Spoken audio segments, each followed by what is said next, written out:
It's 4:30 in the morning. I'm on Maveli Express. Outside the window, the sky looks like a painting. A quiet river glides below, and Venus, the morning star, shines like a silent witness. There is something magical about this moment. It's not just a train journey. It feels like journey inward, into silence, into the stillness of a mystic's world. This journey isn't just through land. It leads into the life of one who walked through the world untouched, silent, still, and yet awake.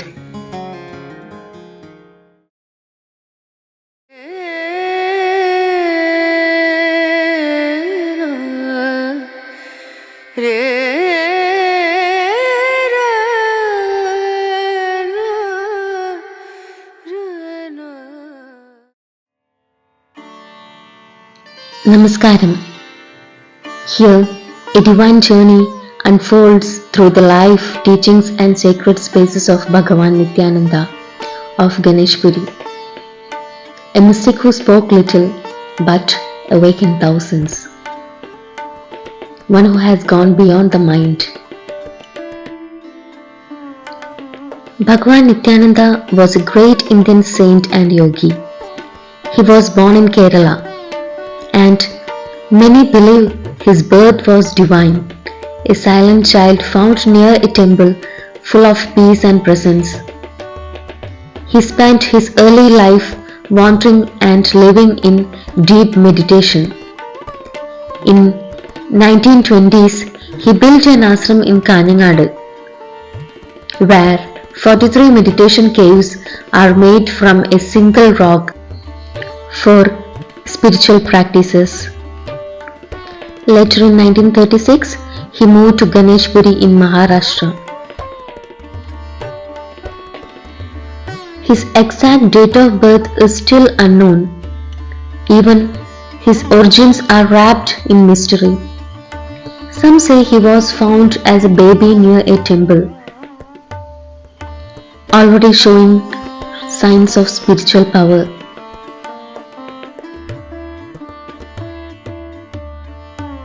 During his youth itself, he wandered across India.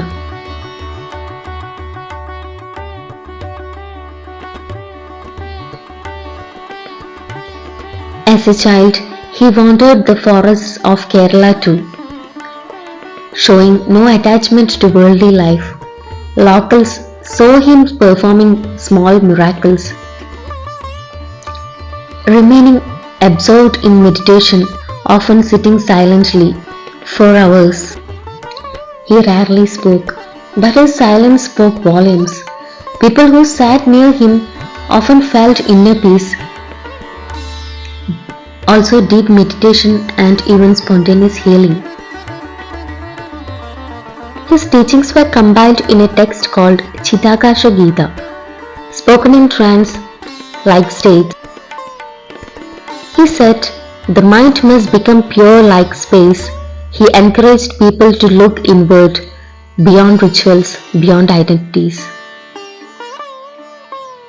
Over time, I have heard many stories and experiences shared by people about Bhagavan Nithyananda. Stories of his silence, his miracles, and how he helped rise above desires, ego, and everyday worries. There, many people came to him for guidance, some just to sit in his presence.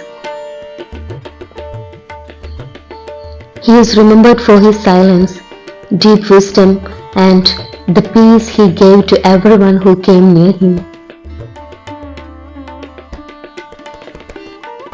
Even in silence, some voices echo for eternity.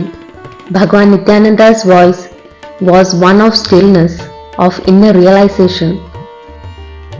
In a noisy world like this, his life reminds us that peace is not found outside, but within.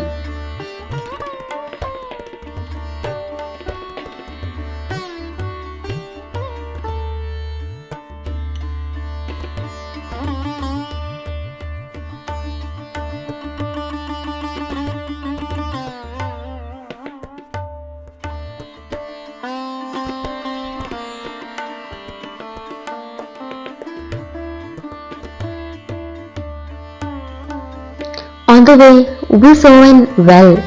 It was an old well, just 2 steps down, and after that, it's already filled with water. Even in the summer heat, the water still is high, covering the rest of the steps. It felt calm and ancient, like the place itself holds a quiet, sacred energy. Near the well, there was a jasmine plant, blooms quietly, its fragrance soft, almost sacred.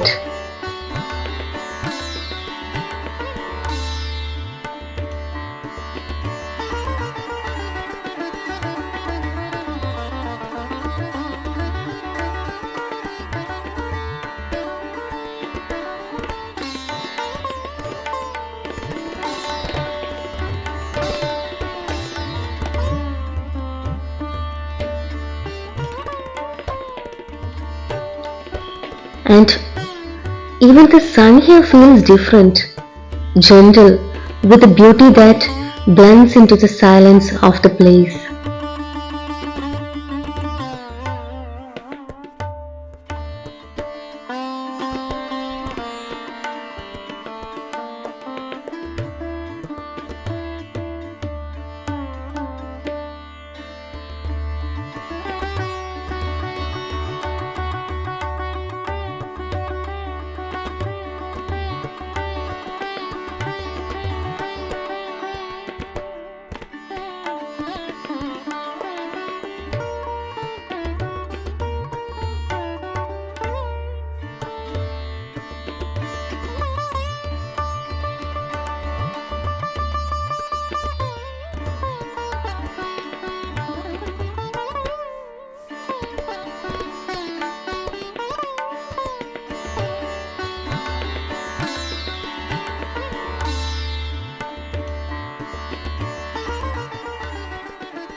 Ashram is built in a rocky hillside, simple yet powerful.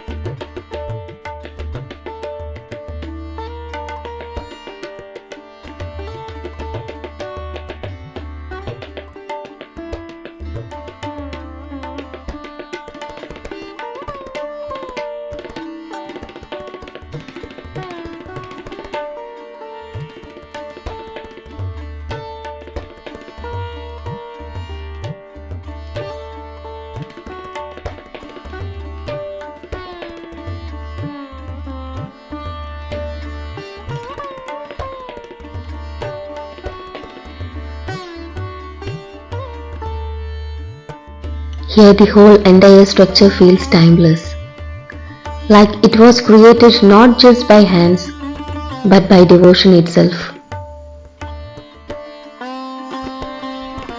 The walls hold old photos of Bhagavan Nithyananda, each one radiating peace. It feels like the whole place breathes devotion.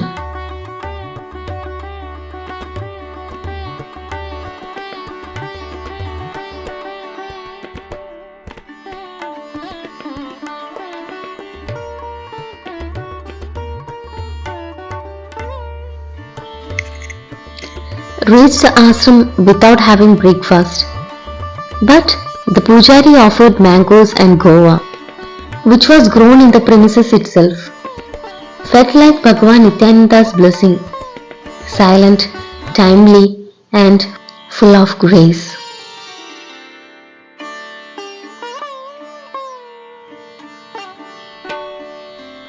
And this ashram is one of the most fascinating chapters of his life. As I said before, the Kaningad Ashram, where he had 43 meditation caves carved into a single hill. These caves were meant for spiritual seekers to meditate in silence. Even today, this place is spiritually charged and serene.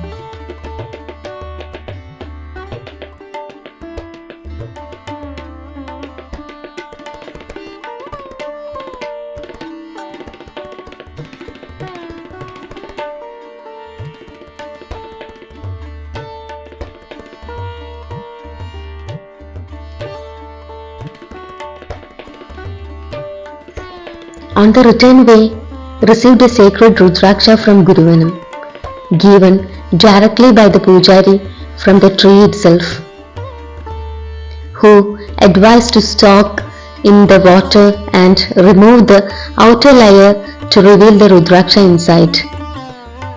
And this is it. The Pujari also shared many stories and his own experience with Bhagavan Nithyananda, each one filled with faith and devotion. As he was returning to home in his rickshaw, he kindly dropped us off in town. It may be just a simple act, but it felt like part of the grace we were receiving throughout the day. Leaving the ashram, I felt quiet stillness that lingers within. Something words can't quite hold. This visit wasn't just seeing a place, it was about seeing a space, touching a silence that speaks without sound.